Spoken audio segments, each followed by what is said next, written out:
That's right, folks. It's another late night and time for another reach into the Just Giggle It grab bag. And tonight we're pulling out, oh, what's this? Oh, goody, Monopoly Breakup. Go to jail. Go directly to jail. Do not pass go. Do not collect $200. How you doing tonight, Dragon? I'm filled with board game delight. Board game delight. Nice, nice. So we're talking about Monopoly Breakup, and this is, of course, a fan request by the great Damona B. Let's hear it for everyone. Yes, Damona B. All right. Wonderful. Again, I'd recommend everyone check out Damona B's Instagram. She has all this great stuff, including some stuff for Harley Quinn the Joker versus the real world. Speaking of which, yes. So, folks, before we get into the comic genius that is this episode and pretty much every sketch in the Just Giggle It library, let's talk about the probably one of the big things that a lot of people have discovered this great YouTube channel through. Basically, Dragon and I agree that Just Giggle It is kind of like the Pixar of YouTube comedy channels. And a big part of that is the 5 episodes of Harley Quinn and the Joker versus the real world.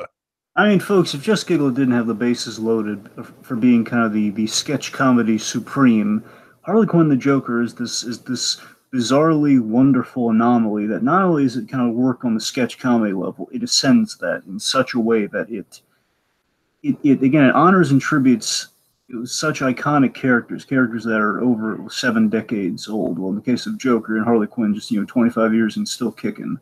Yay, Harley! It's just it's like it's the gift that keeps on giving, and folks, you want that gift to keep on giving.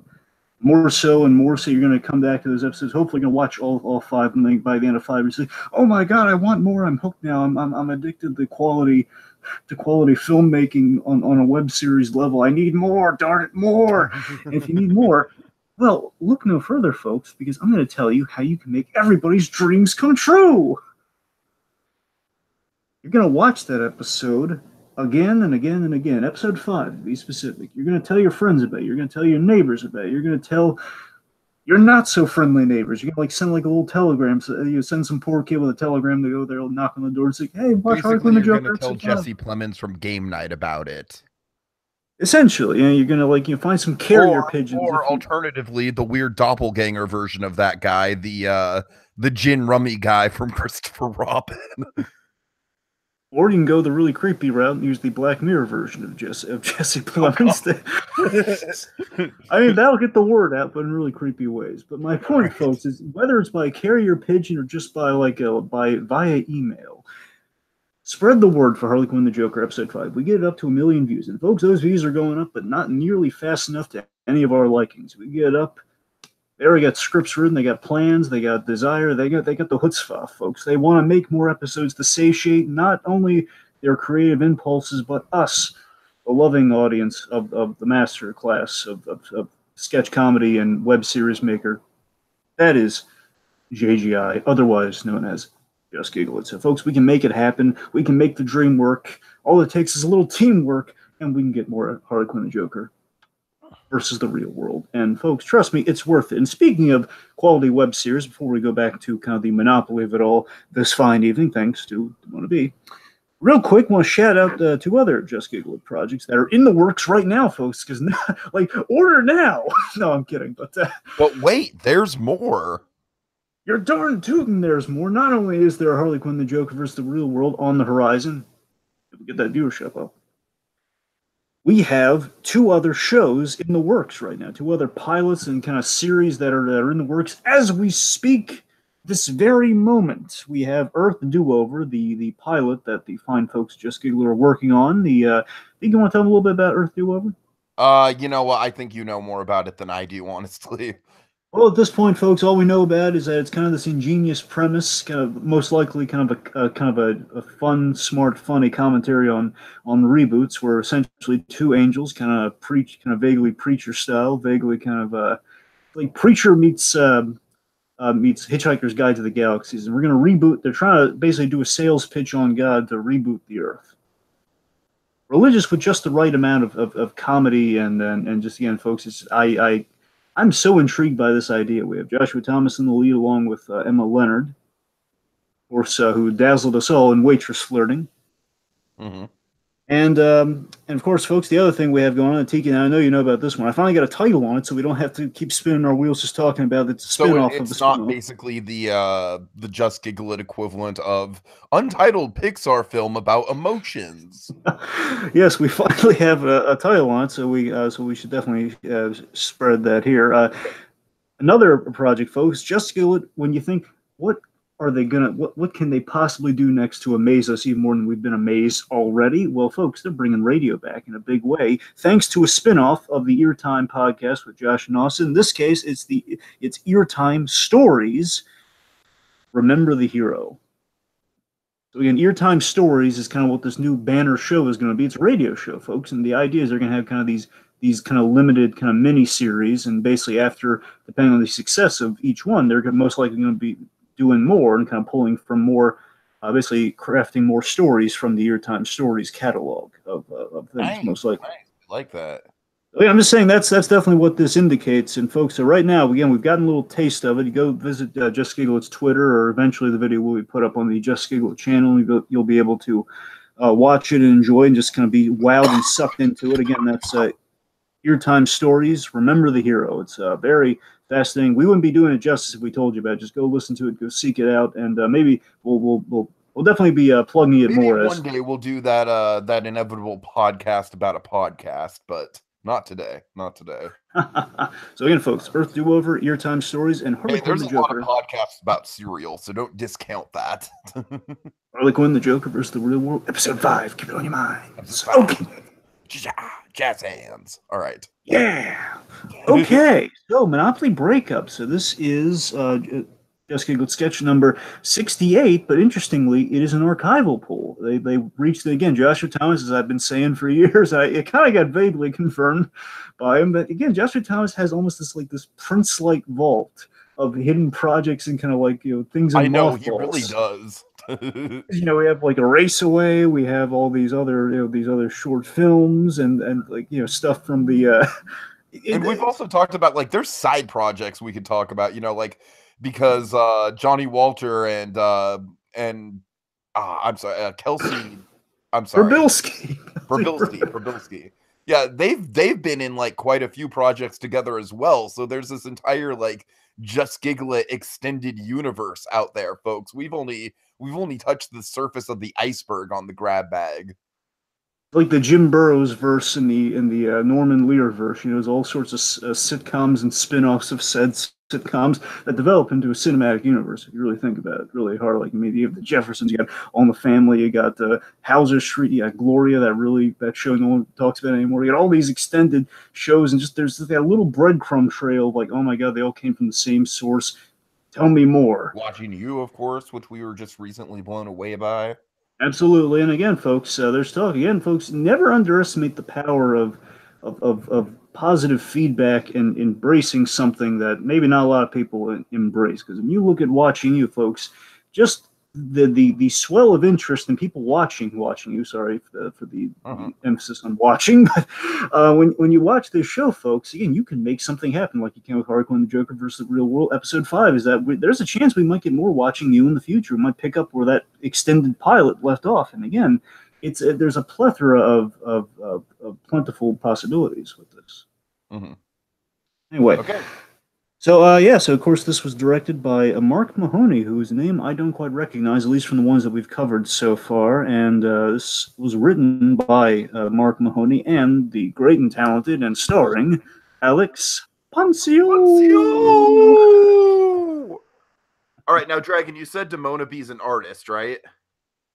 Well, I mean, yes, but I mean art in the sense of, there's like these great stage recreations of things and kind of original prop creations. So it's art. Yes, it's all into the banner of art. So I don't know if it's necessarily sketch, but I believe there might be some sketches I overlooked. But yes. Okay, well, here's the deal. To Damona B, or basically anyone out there watching, Dragon, there's a fan art. There's a piece of fan art that I am dying to see. All right, and it's very simple. It's not gonna be hard to do. I am dying to see basically a cartoon, like comic strip superhero version of Poncio that's just like Alex Poncioooooooo, you know, in just an average show, regular shirt, you know, it doesn't have to be anything fancy, and a cape, you know, like kind of with his fist up in the air and a speech bubble that just reads, Poncioooooooooo! I just want to be pointing in the air, not even a fist in the air. So I'm like, Yeah. He's like putting the period on the O over his head, or like here's what it should be. It should be like him like pointing as if his hand is in an arc and like he's pointing at the period over top of his Poncioooooooo, or like the exclamation point. So if anyone could do that, I would I'd be tickled pink, and I would basically screen share it on each and every grab bag. Just speak because briefly to get us back on point here with good old Monopoly breakup here. Damona B is actually in the comments here. Of course, we're joined by some lovely people in the comments here. Luis Brooks, 1920, Damona B, and again the number is growing. I'm sure. Damona B actually she's thinking of recreating some of the Monopoly cards that you see here. Again, no promises, but I mean that'd be kind of neat though. Again, just based on what I've seen of Damona B's work and like recreating kind of moments from the Just Giggle It sketches, or specifically Harley Quinn, the Joke versus the Real World. I mean, that's kind of a neat idea. And again, like once you get like a Monopoly set, you just like kind of, it seems like a doable thing. And it's lovely to see kind of all the kind of the fan projects and kind of fan works that can come out of things when you love them, right? Sure. Right. Okay. I was kind of digging around in my notes there for a second. Can you hear me? Oh, yeah, I can hear you. Okay, just checking. All right, so Dragon, first of all, I want to kind of get into the kind of the thesis of this episode, if you will. By all means. Which is the Monopoly breakup. And Dragon, here's the thing that brilliantly kind of subverts everyone's expectations here. We hear the phrase Monopoly breakup. We assume it's basically going to be like kind of like a heated game of Monopoly that goes wrong, and that leads to the breakup, right? That's what everyone assumes when they hear the title. Yep. And what's great is that it's like this whole sketch, like from the start, just makes no bones about it. It's like, no, that's not what we're doing. You're not going to see an angry game of Monopoly. You're going to see the, the let's meet up at the ice cream shop so we can discuss something Monopoly. Oh, it's man. Basically, it's the talk Monopoly. Yeah. So, Dragon, just right there, right? Because of course we already saw like the high tension board game with, I believe it was called Board Game Night, right? Or was Game Night the charades one? You're gonna have to remind me.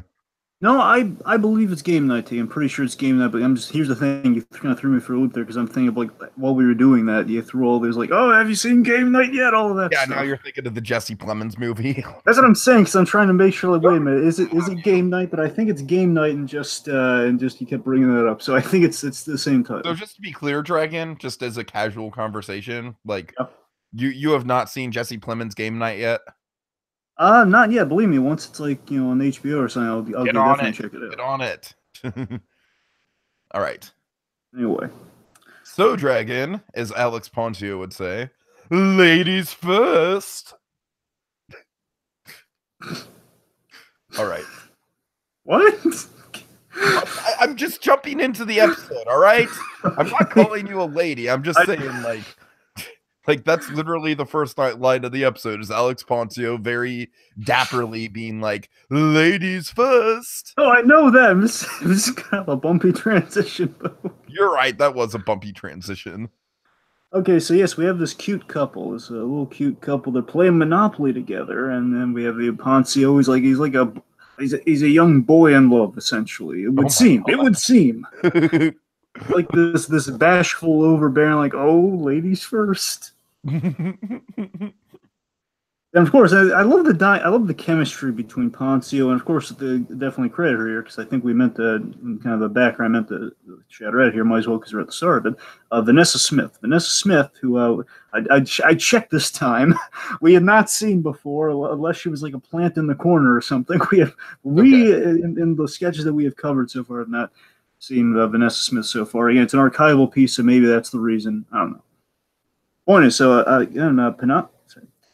Vanessa and Poncioooooooo, they have this phenomenal chemistry where again I'm rooting for these two kids, and of course I know something's gonna go wrong here. It's like, oh man, something bad's gonna happen here. Or she's saying, oh, thank you, kind sir, such a gentleman. So I'm Greg, sold on the I think charm. one of the marks of a good couple is if you can randomly turn into a British couple for the sake of impromptu comedy. Yeah. I know that sounds random, but like I've had that with like a couple of my past girlfriends, and I'm like, yeah, this is a keeper. We're British now. All right. So, so let's see. Right off the bat, you're sold on the charm, and basically what I think the just again breaking down kind of the comedies what I like to do here, folks. Is I love that you're lulled into a false sense of security in the premise at this point. That it's like, okay, oh, nothing bad could happen to these. To these two kids in the they're playing a board game. Okay, what could happen when you're playing a board game? I mean, they're playing Monopoly, the most wholesome Americana of all games of industrialism. You know, I mean, come My on. family definitely has a story of like, you know, the family member got so pissed that he literally threw the board game in the fireplace. Really? I'm not kidding, Dragon. That's a cherished family story. Threw a board game into a fireplace. Yes. They were like playing Monopoly on a card table, like by the fire, and he got so pissed that he threw the whole board. I believe it's like my second cousin or something like that. You know, like my cousin on my aunt's side or something like that. You know, but What happened to the, sorry? What happened to the little game pieces? The I don't know. That's a good question. I assume they just kind of like fell onto the floor along with the money. But I know the board definitely went in the fire. Now I'm thinking, just again to connect to the Harley Quinn Joker. I'm thinking of Joker letting the money on fire. Dark. Oh god! Just imagine all these Monopoly dollars on fire. Everything burns. Everything burns, Harley. What do you think? I can imagine that's something the Joker would do to Harley's. Like, you move, Puddin'. Do not collect $200. Oh, screw this game. You just throws it in the fire. That's a good idea. Burning money. I'm gonna take that. Harley, take dictation. Anyway, sorry. Back on point. Well, with the game piece, I just want to mention real quick. I love we didn't do the obvious move, like fiddling around with the thimble in the car and everything. We didn't do any of the obvious Monopoly jokes here. All right. So again, like Monopoly is key in all this, but again, it really is like Monopoly is almost the MacGuffin here. It's just basically need a game where you can draw cards, but again, it's like giving it kind of a face, giving it the monopoly of it all. Again, I think the Monopoly specifically is a fake out because we all know that Monopoly is kind of like the the Mario Party before Mario Party. You know, it's the thing that ruined friendships back in the day. In essence, never trust an icon with a mustache. Especially when you're just playing a friendly. Your stars. All right. So of course we had a really solid music choice with kind of the over the top happy music with kind of like that SpongeBob style like background elevator music. Yeah, I love that. I love basically Nickelodeon. They have like a sound library. I don't know if it's just Nickelodeon or Paramount or whatnot. Like just basically there's this famous sound library, and you can pull from the sound library, and you're going to hear identical songs. Basically, Ren and Stimpy and SpongeBob have the same background music. If you ever listen to it, which is interesting.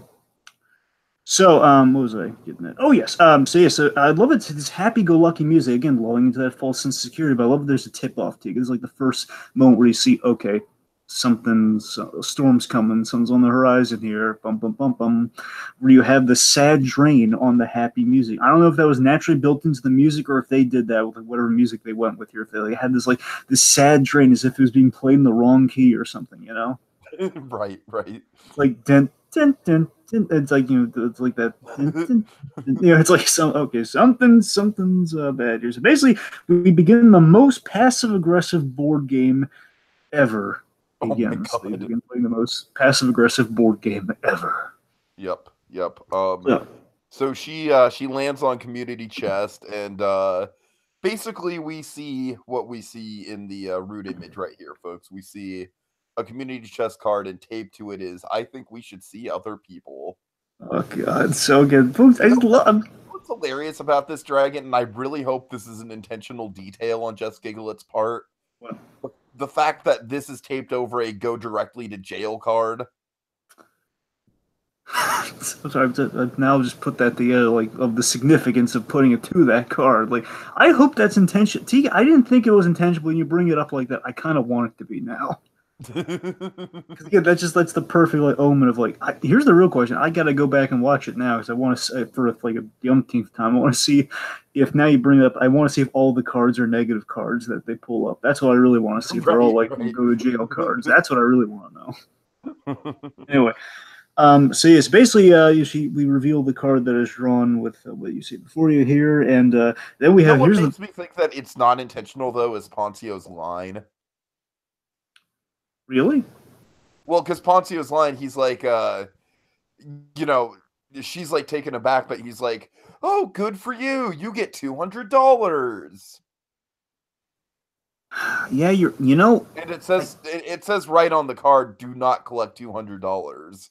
I think you're right. Now you bring that up. Honestly, folks, I think Joshua Thomas or whoever did the prop work here made a little bit of a continuity boo-boo. It's either continuity boo-boo or what Tiki does. I believe in Hollywood Babylon, the podcast Hollywood Babylon, which I'd also recommend to people if you want kind of fun entertainment news. They always point out like kind of like mistakes and things and everything. They kind of like mock it, and it's kind of funny. What could have happened here is if there was like a first like a blink and you miss it pass of like, okay, we gotta crank this one out fast, and basically looking at the shot that they just took, and just like not again, it's just the prop guys like, okay, we need a card, and then basically looking at the card like, okay, you put the thumb over it so it looks like you go to jail yet you collect $200 because again the thumb's blocking the whole like no you still do collect $200. Yeah, obviously when you go to jail you don't collect $200. I know, but again if you look at what the visual is here, it's like, well, that thumb's covering it, so apparently go to jail you collect $200. We're reinventing the rules of Monopoly, Dragon. We're playing with the house rules. God damn it! No, but yeah, probably just happy accidents. Probably all right. That all is. But seriously, Ponce's performance. Like, go ahead, roll again. So the important thing to note with all this with Poncio is that the game itself, and I want to get your take on this here because I feel it's vaguely initially it's like vaguely a supernatural execution of a desperate man's breakup. That's kind of what it seems like. That.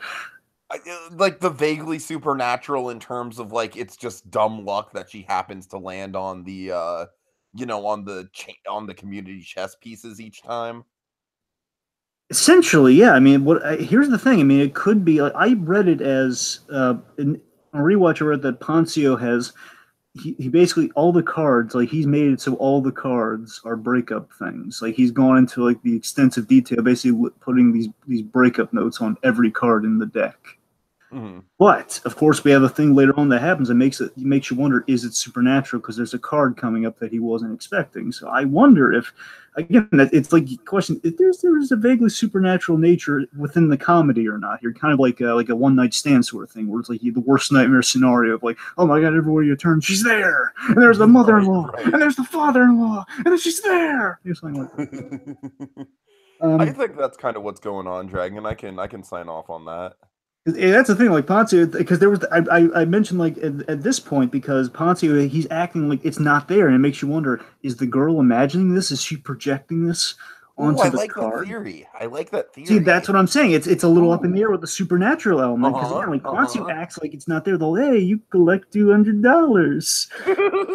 And again, I just love how Poncio is just like so happy-go-lucky about the whole thing. Poncio co-wrote this one. You imagine? Oh, he did. Okay, nice. Well, yeah, I told you. So the director is Mark Mahoney, and the writer is Poncio, and the director. So they did this. I said, he did, as in like I know you already told me. I was just like I'm just realizing. Oh yeah, that's cool because this is definitely like an Alex Poncioooooooo starring vehicle here. Exactly. And I imagine like Poncio definitely probably had leeway with his side of the dialogue. I'd imagine that's pretty much kind of Poncio writing for himself. That's a spitball guess there. I have no idea. So yeah, let's see. So then she so I believe at this point she believes you takes her this part. So what happens after this? Again, and she picks up another chance card that says, seriously, this isn't working. So now she sees that something's wrong here. Something's like she gets a sense of what Poncio's getting at here. Okay, I have Poncio's whole line, by the way. Oh sure, what do you got? Poncio's well. First of all, how does she set it up? She sets it up with something along the lines of she sees like, sweetheart, I see what you're getting at, along those lines. Like she sees what he's getting, and then we have this. Let me set it up here. So I love how hilariously Poncio plays denial here, and he's so restrained. Joshua Thomas loves this line too, by the way. This is like basically well, you get to it, I'll tell you what. Okay. So what on earth are you talking about? It's just a game of Monopoly. We're just having fun together. So, Joshua Thomas's favorite part of that, his favorite delivery is like, we're just having fun. It's just having fun together.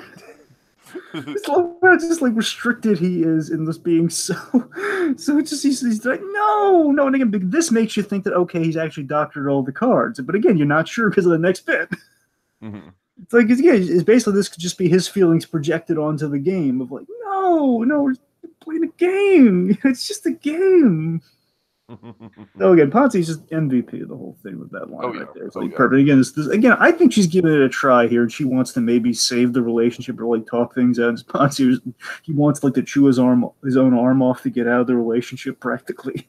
Right. And then we have this line here where she says, again, folks, we're very much nearly done here. So she says, all right, we'll do it your way. Let's play the game. Yeah, I won't harp on this. You're good. Don't harp on this. We're just playing the game. So I love this. I love when Poncio rolls here as like this delayed roll. Just what are you doing? I roll this way. I'm rolling. And you can see like okay, basically that little moment, Tiki, it paints this picture of what's wrong in the relationship. And it's such a little blink and you miss it moment, but it's so key to everything, you know? Yeah, sure. So just rolls the dice and what happens? And he picks up another community chest card that says a pink card this time that says, I slept with Justin. Or Jason, I'm sorry. Jason. Yes. He died for our sins, Tiki. Let's not forget him. My handwriting got really small there. I've been there. You don't know how small I can write. You're right, I don't, Dragon. I really don't have any frame of reference for that. I know. That's what I said. That's a true statement. I know. It's a factual statement. Anyway. But yes, honestly, if you had gone with this image, I would have been happy going. This is the perfect image for like what's the summary of the thing is. But for me, I think my personal favorite image is Poncio. Basically, it's like we have this music playing thread, and we kind of get to this. Just this again. So there's this otherworldly question of again, like has she gotten to the cards too, or is it like again like she's now influenced the cards with her thought? Because I mean, I slept with Jason. That has to be from her.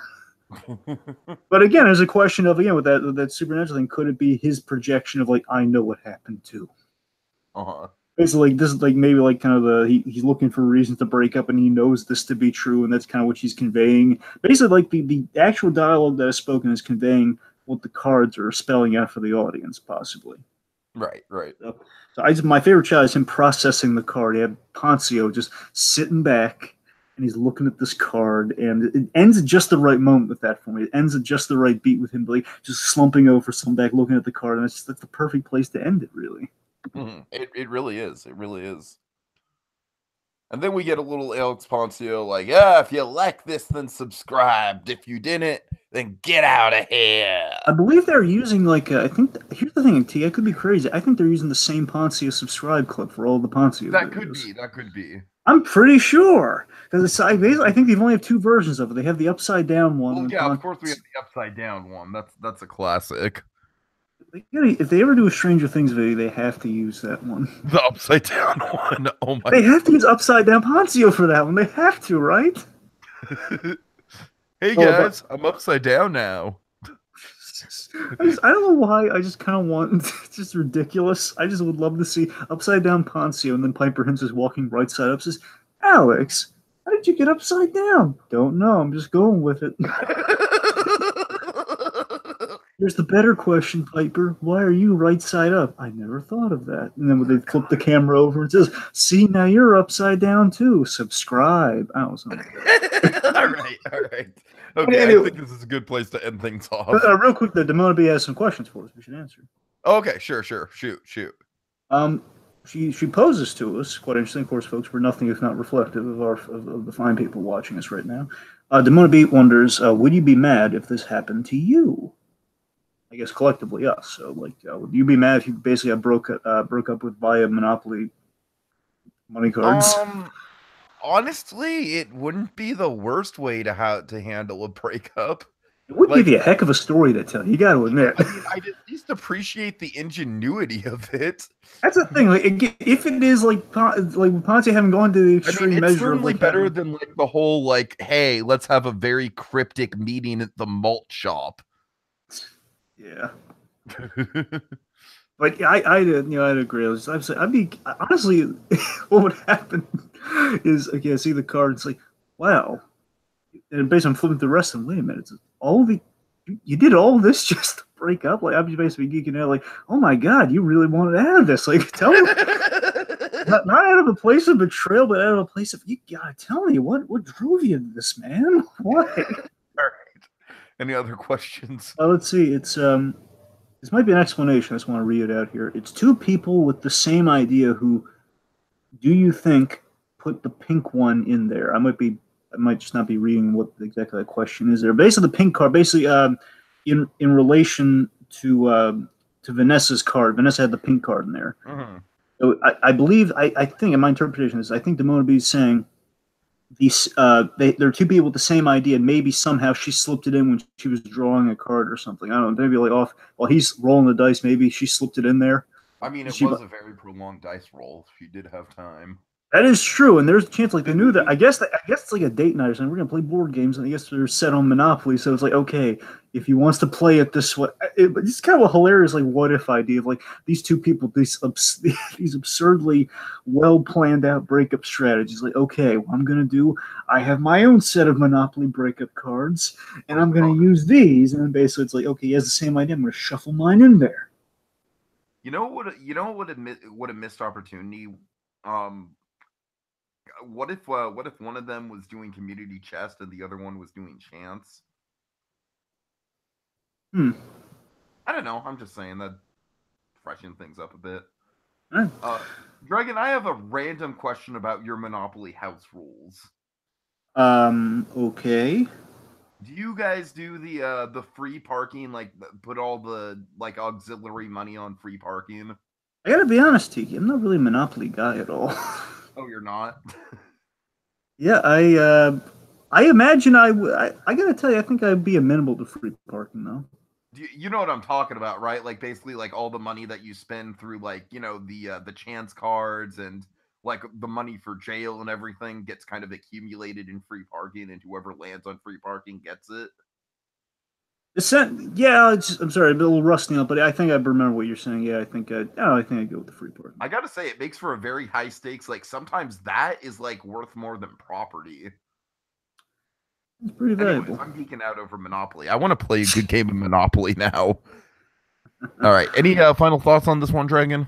Oh yes, final thoughts for me. You know, I wonder, the one reservation. It's not a bad reservation. It's the question, really. I wonder if this was trimmed at all, because it's an archival piece, and when they upload this, I wonder if they cut out like the beginning of this, because we start kind of abruptly on this. Remember, we just kind of start off with ladies first, and I wonder if there was more of a ramp up, like, hey, let's play Monopoly and get in the game and everything. I wonder if that was trimmed. If not, it's not a gripe or anything. It's just kind of a curious thing with the editing of some. Honestly, this episode, I couldn't find who the editor was in this episode. Not that it would have solved any of my questions, but it still would have been nice to know who edited this episode. I presume the director, but again, that's just per the course with JustGiggleIt. On the whole, though, this sketch takes a simple joke and it makes it kind of this absurd journey to a punchline in a fun way. It's not an extraneous journey. It's like kind of this fun process of discovery while you're watching it. You know, it's kind of I think it's a great commentary on passive aggressiveness in relationships. I really do, and I really like that. Mm-hmm. So rarely see that. There's a lot of passive aggressive. See, I remember, I'm going to cite you one of the worst examples of a passive aggressive relationship. Cleveland show. There's an episode of the Cleveland show where they have this is like after like the good seasons of the Cleveland show. Cleveland show ran for 4 seasons. First 2 seasons were good. Third season was starting to go in the downward spirals, like kind of half and half, and then season 4 was just bad. Basically, season 4 was Family Guy, current Family Guy. That's kind of what I was getting into. And the reason I bring this up is because there's a whole episode where basically it's like a passive aggressive war between Cleveland and Donna. And it's just this ridiculous, like, okay, where's the comedy here? They're just drawing this out for like 22 minutes of, okay, he knows something and she knows something, but it's like a war of like, they both know the other one's lying, but they're just going to keep the charade going until the end. And basically, they run into the issue of, okay, we reach the end and there's no payoff because it's not funny. Mm-hmm. And that's what happened to him. My reason I bring that up, Tiki, is for the example here is that this, again, it's condensed to like maybe a minute and a half, if not less, and we do it so well here. And again, it kind of reaches all the bases. It gives it's putting a lot of trust in the audience, which I respect. Again, Poncio is definitely lifting a lot of this in a good way. They're using the Poncio charm in the right ways that kind of lifts this. It's not a lot of it, but it's like this sketch. There's not a lot to it, but it's a quick fix for a laugh. That's the best way I could. It's a quick fix for a laugh if you're looking for one in a good way. All right. Okay, folks, thank you for watching, and tune in next week for another reach into the Just Giggle It grab bag. Hopefully featuring Alex Poncioooooooooo. Poncio.